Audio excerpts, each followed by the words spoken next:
Hey guys, welcome to the Bob Lowe Show where I speak to the best marketing minds in the world. Today I have Mark Metry. He's been marketing online since the age of 7, and when he was 15, he started the #1 Pixelmon Minecraft server in the world and was earning a 6-figure income. 2 years ago, he founded VU Dream, a growth agency for AR and VR businesses.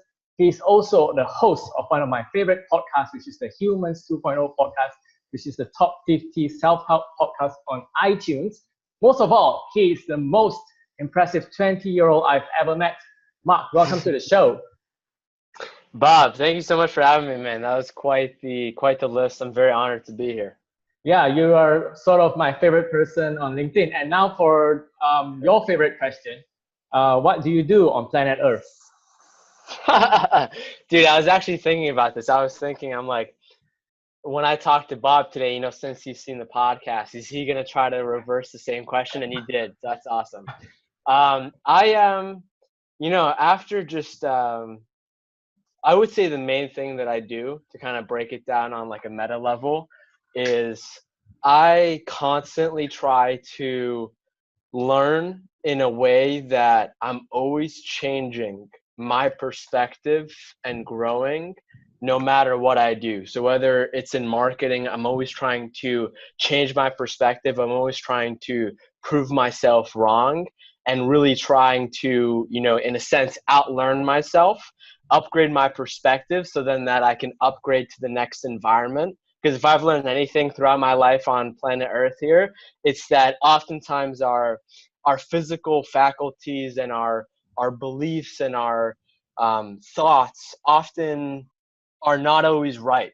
And if you can understand that and be on the front end of that, you can always be upgrading and updating yourself. So that's what I'm always trying to do. Amazing stuff. I hope one day when you ask this question, someone will say, this is what I do on planet Earth and this is what I do on Mars, because that's the thought that comes to my mind every time you ask that question, like, why is planet Earth? Anyway, your agency, which is VU Dream, tell us more about VU Dream, because I said it was a growth marketing agency. Like, what specifically do you do to help VR and AR businesses? Yeah, that's a good question, man. So I started it in December of 2016, and really when I started it, it was just because of I learned about virtual reality for the first time. I had always tried it out at like malls. I thought it was pretty cool, but nothing special. I just thought it was like a video game thing. And then I started doing some research and I realized that there's so many different use cases in so many different walks of life that we don't have solutions for yet.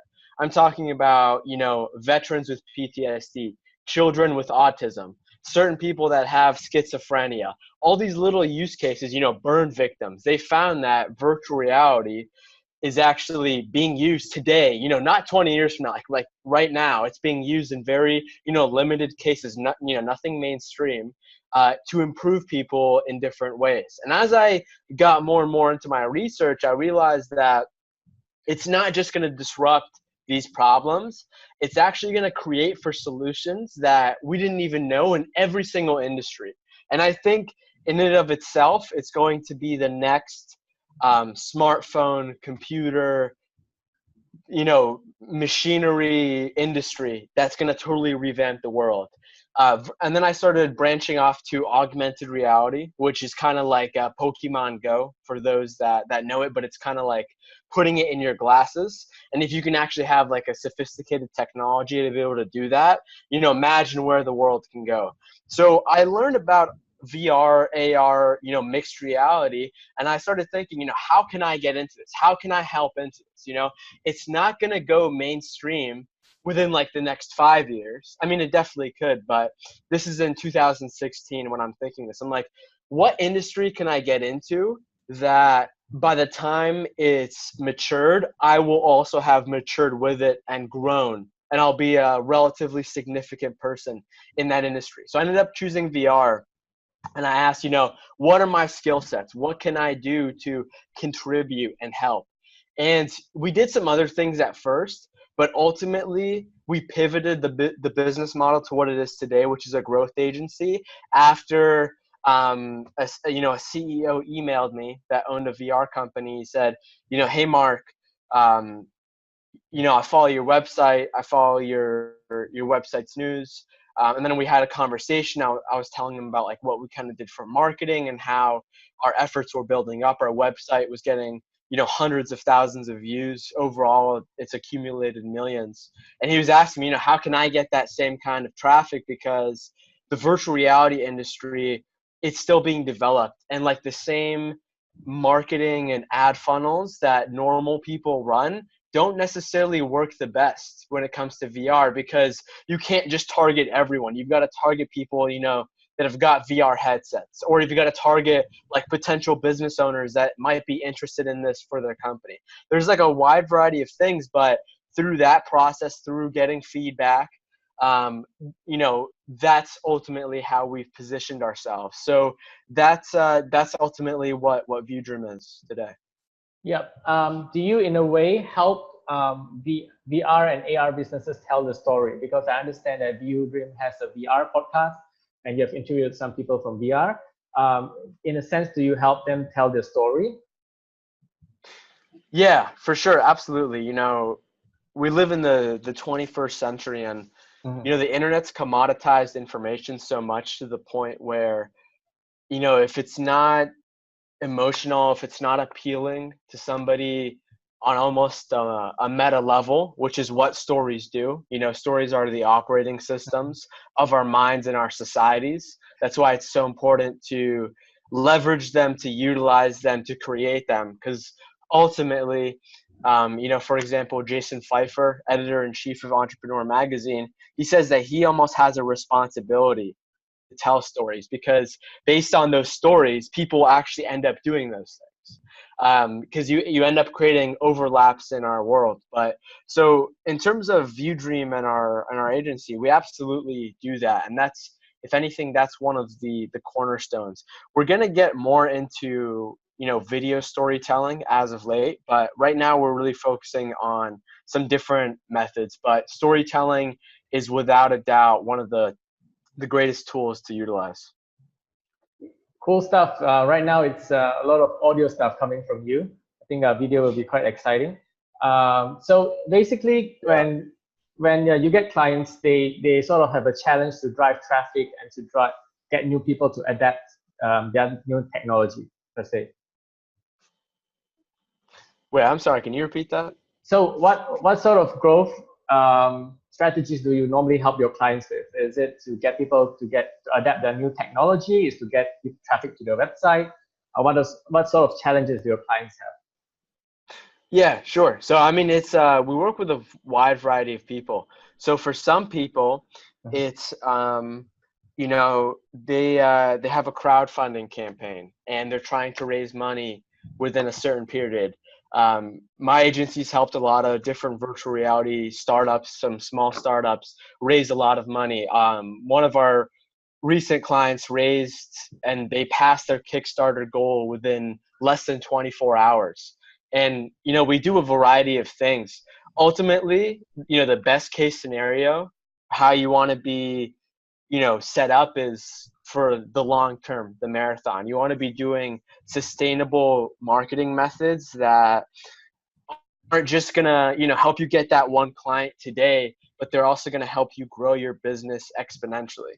So like if you look at the things that can do that, it's pictures on Instagram, it's answers on Quora, it's super specified articles. Like for example, my agency, if you search a lot of the VR terms, we rank extremely high. We even outrank like Forbes and like NBC.com and some of our search results. And like that's a big way that can, over time help people. I'm sure everyone knows of like the social media marketing tools, and that can be good for building brand, but you want to have something that is sustainable. Like if you send out a tweet, in terms of relevancy, it's going to probably go away within like 24 hours. With LinkedIn, it's like, it definitely depends. It could be anywhere from like a day to 3 days to 4 days. Pinterest, it's like a month. Quora, it can be over a year. So like you got to think of things like that. But I mean, it definitely depends, right? So for that Kickstarter, for the crowdfunding campaign, that's something where you want to drive a lot of traffic in a limited amount of time, where you can't just be implementing like those sustainable long-term strategies like right now. You got to be doing things that can speed up that process for sure. So those are some of the things that we can do, and we're always trying to explore new ways. Like you said, we just, we're kind of recently starting up our podcast, and that's because over time Google search is slowly gonna die, and that's what most of our business model is. Like, most of our clients come from the first page of Google from our website, and since we know that's gonna die, we're gonna start working on an asset that can sustainably give us exposure, the podcast, over time, because podcasts are gonna grow for sure. So those are some of the ways that we've used. Amazing stuff, great stuff. And I've heard somewhere that you also have clients in Korea, which is very near in Asia, and most of my audience is in Asia. What do you think of the virtual VR and AR scene here in Asia? Yeah, it's pretty unbelievable. So my company, we work with different clients in China, South Korea, Taiwan, Malaysia, all sorts of different Asian countries, and it's Asia is awesome. Where are you located? I am in Malaysia. I'm in Malaysia. Malaysia. Yeah, Nice. Yeah. yeah. That's amazing, man. My agency works with a lot of companies and startups in that area, and it's really interesting because the speed at which it's developing, and even the investment, the ideas, all that stuff is increasing at such a rapid rate, especially in virtual and augmented reality. If anything, it's I'd say it's definitely one of the epicenters, and it's a place that I know for sure I'm going to be going to a lot, and really focusing on business a lot there in like the next few years. Yeah, me personally, one of my clients is actually a VR playland here in Kuala Lumpur for kids, and it's quite amazing. Oh, really? Yeah, That's awesome. one day I'll share it with you, and do let me know Yeah. if you ever come to Asia. You said that you have clients all around the world. Can you share a bit some tips how you get like different types of clients around the world? What's your growth strategy for your own agency? Yeah, so out of all the tactics, out of all the methods that I've learned, like, people can just Google that. This is the main concept that I have in my head. It's basically establish authority, establish informational dominance. Like, when people think of VR or whatever in that space, they think of your brand, your company. And the way you do that is just by consistently, like over a year's period, providing consistently quality content and supporting people. That's it. If you do that and you're known as that, eventually when people start looking for, if they're a startup, if they're a CEO, if they're, a marketer that's a part of a VR startup, you just got to kind of reverse engineer their perception and how they need help.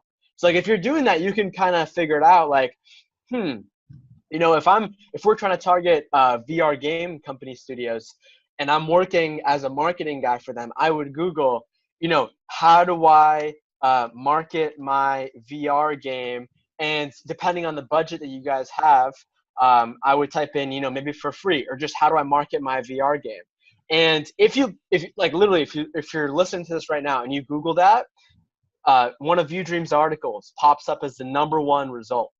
So when you're reading that article, it's basically, we wrote like this complete guide to promoting your VR game for free.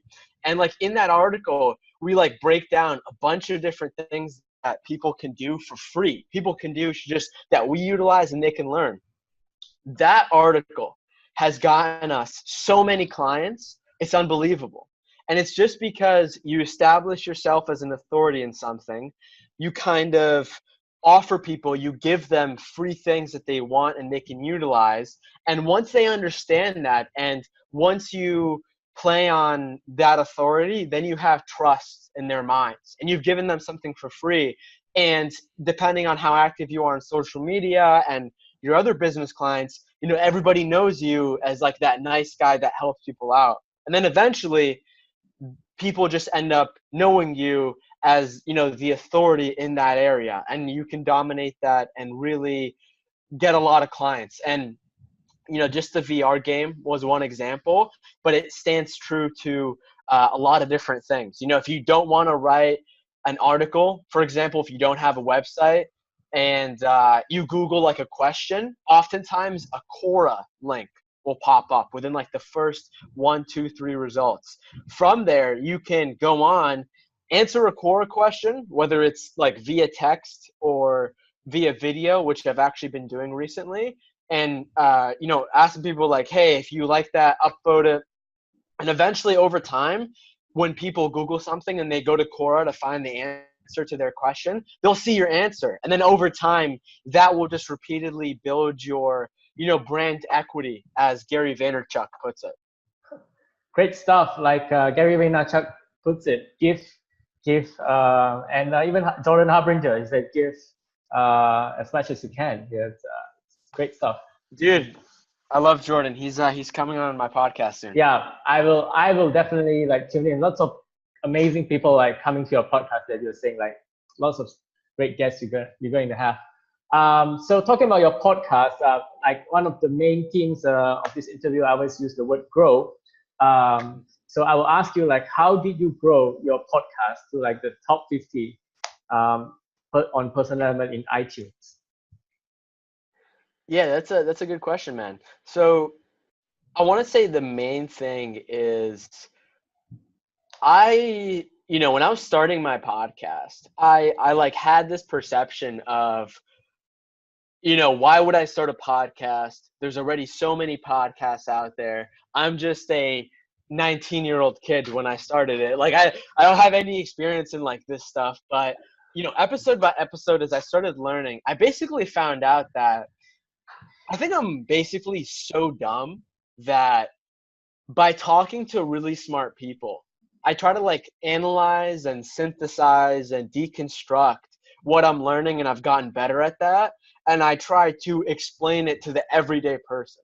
So that's what I think I've been doing. But the key to really growing it is just what I said before, doing it consistently every day with quality, so that people trust you and they show up to your page every day. I've been doing it. I started it like in late August of last year, but I only took it seriously at the beginning of January of this year.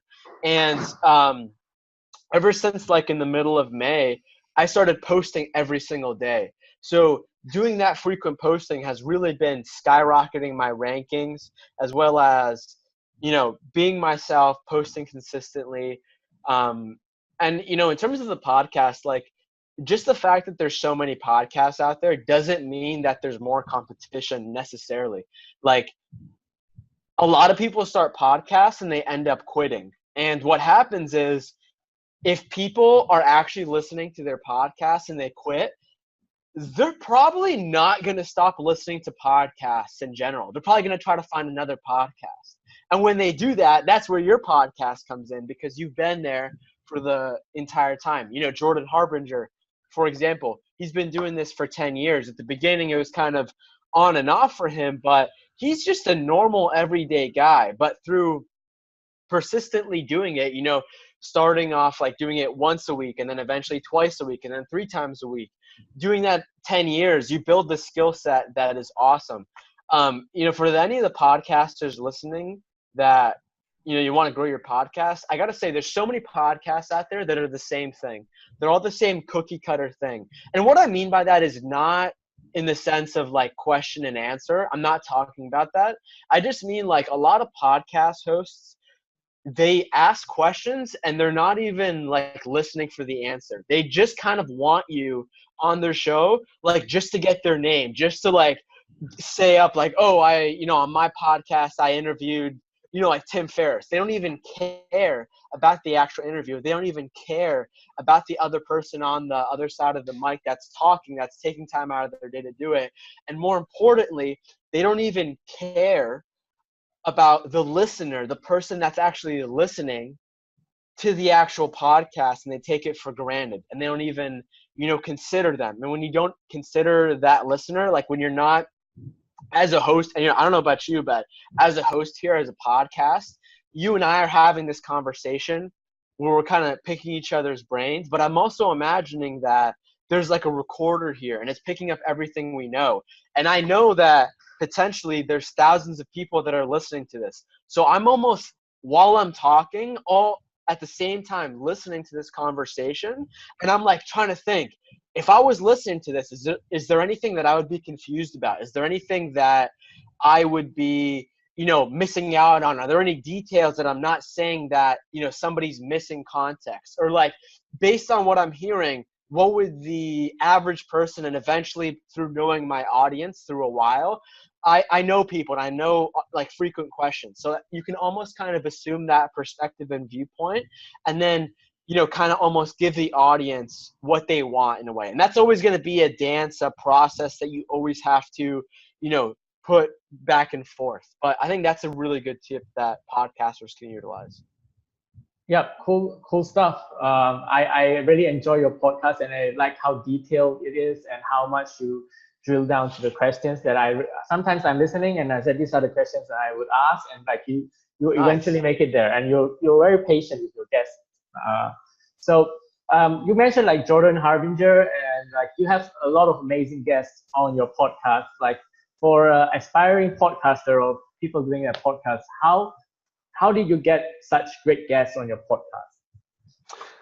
Yeah, I mean, it's really incremental. The way that I started was I was in the virtual and augmented reality industry. So I just reached out to some of my connections, some of the friends that I had made in there. So I just started with what I could. And that's what I would say to you. For your first episode, if you can get Gary Vaynerchuk or like Tim Ferriss, then go for it. But maybe a good option is to like interview your professor, or like interview somebody at like a LinkedIn local that you meet. Or it could be, somebody that you just reached out to, somebody that's nice enough to say yes. The first person I had on, Sarah Hill, she was nice enough to say yes. She's a very busy person. She's awesome, but she said yes. And eventually, through having people that are in my industry on my podcast, like after having like 8-9 guests, then I was able to like reach out to people that I didn't know in different industries, in different fields, and say,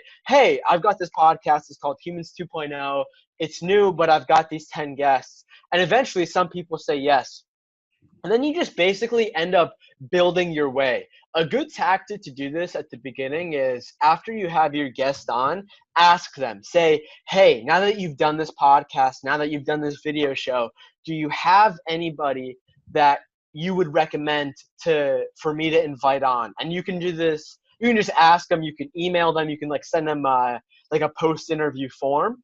But just doing that incrementally, and then eventually you'll end up, interviewing people that you've always wanted to. Like when I started this podcast, I kind of wrote like a dream list of people that I want to interview. And today I've interviewed 2 of those people, and it came through just moving incrementally, building and building and building. And then also, I would say, so the last thing is leveraging and arbitraging different communication networks. So what I mean by that is, if there's a busy person, there's a busy CEO that you want to have on, and you see on Instagram he's like verified and he's got 150,000 followers, odds are you could potentially, but odds are if you message him on Instagram, he's probably not going to respond. But then let's say you go to his LinkedIn account and he's only got like 1,000, 1,200 followers. He's got like 1 article up. He's got a few friends. He like comments every so often. Then you can, and you have that LinkedIn audience, and like he goes to your page and he sees, oh, this guy, posts every day. He does this, and that with this person. Then like you can kind of cross arbitrage. But if you approach him on Instagram, he would probably never see it. But if you kind of understand them, figure out what social media networks they spend time on, then you can kind of figure out a plan of attack and say, what's the best strategy for this? So I'd say that's probably the best way to get guests. Yeah, one of my favorite show episodes that you have is when you interviewed Neil Patel. Tell us, like, Oh, yeah. sorry, because Neil Patel to marketing person, he's like God in a way. I think you. So yeah, he So is like, God. how do you get like in the story of getting him? Yeah, that's a great question, man. Yeah. So yeah, I literally told him in the interview, I'm like, dude, I think you're like the Jesus of the internet. Yeah. But basically, yeah, it's an interesting story. So literally, so this actually goes back to ViewDream, my business. So the first day that I launched my business, I really did not know too much about marketing and business, even though I had done it throughout my entire life. So like I had been doing like content marketing, email marketing, like forum marketing, like all that stuff throughout my entire life. I just never knew it. So I stumbled on Neil Patel's webinars, videos, articles. When I started like researching business, how do I market? He taught me everything I know. So like in that process, like after like a month of just discovering who he was, like at the end of 2016, I just messaged him on Facebook and I was like, hey, Neil, I really appreciate it, man. Like what you're doing is awesome. I'm learning a bunch from you. And then like 6 months go by, my business isn't doing too well, but I'm still implementing those Neil Patel marketing tactics. And then eventually it starts paying off. And then I'm like, and Neil Patel, he's like messaging me on the way. He's like, oh, thanks, man. I appreciate it. You know, little things like that. I tell him, hey, man, thank you so much. Like through what I've learned, I ended up pivoting my business. And now I'm actually helping people do what you taught me. And I just want to say thank you so much, dude. Like, is there anything I can help? And like, we just basically had this conversation going for really like a year and a half. And then I basically just sent him a Facebook message. I was like, hey, Neil, I know you're a really busy guy, but, you know, do you have any criteria for coming on podcasts? Is there any limit or like any expectation?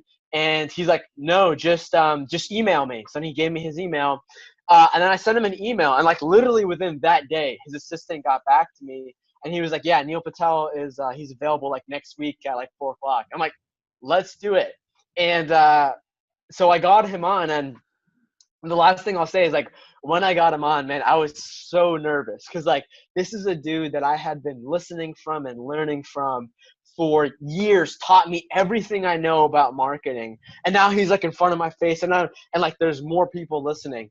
And it was a crazy experience. I definitely want to like re-interview him again because that was like I definitely could have done a better job, but it was definitely quite the experience, man. It was crazy.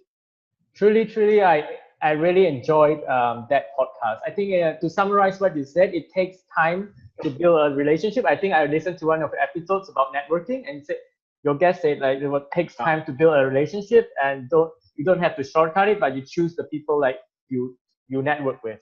So that's very important. This is the next question is personally for me. How do you prepare for an episode of your podcast? Like, do you listen to interviews, read the books? What do you do? Yeah, that's a good question, man. So at the beginning of my podcast, I didn't really do any kind of research, and that's why it sucked, right? Mm-hmm. But really, what I do personally is I usually just it depends on the person, right? So if it's somebody that that I've you know not necessarily not a big fan of, but just never knew previously. I didn't know who they were, never saw their YouTube videos.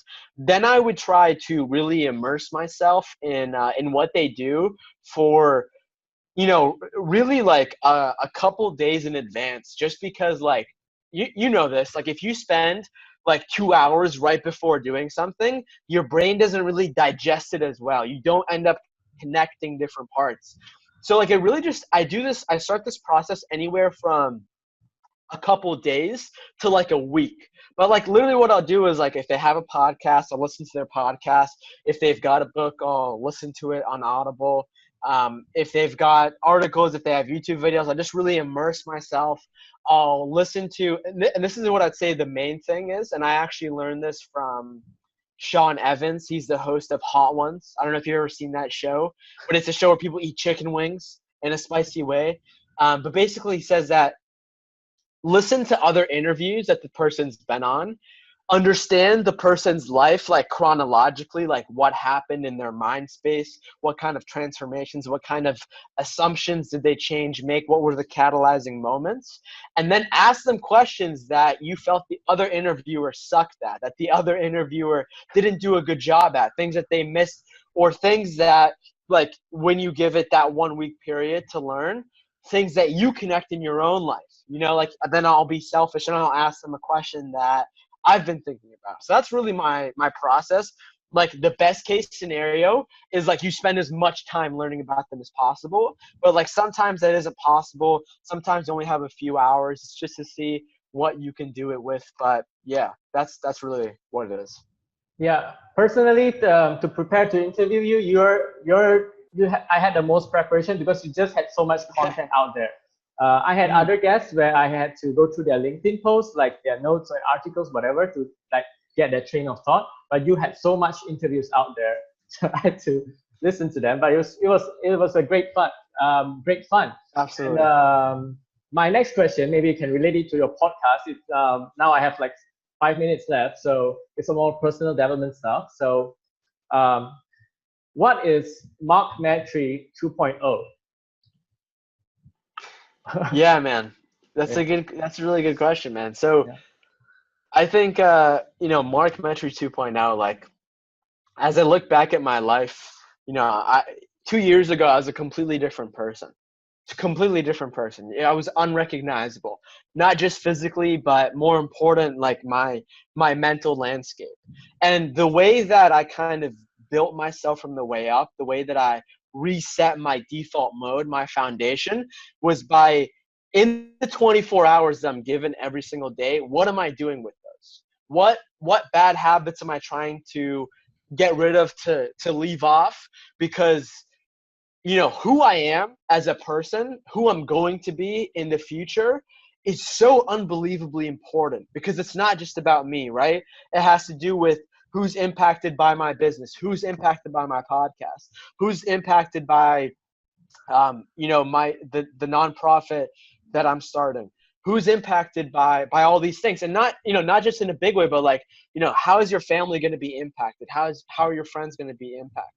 And as I look at all these things, I'm always constantly trying to take a look at what's available in my 24 hours. How can I upgrade my own standards so that I can improve my performance? So to me, what Mark Metry 2.0 is, if I've been meditating every day for the past year and a half for like 15 minutes in the morning, now I'm like meditating 15 minutes in the morning and 15 minutes at night.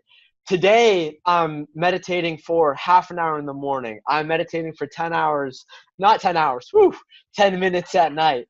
So it's just like seeing all of these little incremental steps that make up the big thing. So like with meditation, with my physical exercise, with who I'm connected with who I'm branching out and doing business with, who I'm having relationships with, all these micro things. And then at the same time, it's also like taking a step back and like looking at my life kind of from like up there in the dreams and the clouds and thinking, okay, is this the person who I want to be? Like, am I becoming the greatest version of myself? What are my goals for the next 10 years? Like, what are my goals in the long term, spiritually, mentally, physically, emotionally, things like that, in a business perspective, in a podcast perspective, really doing all those different things. And I think I'm constantly doing it, whether it's through meditation, whether it's through running, whether like a month ago I decided, or 2 months ago I decided,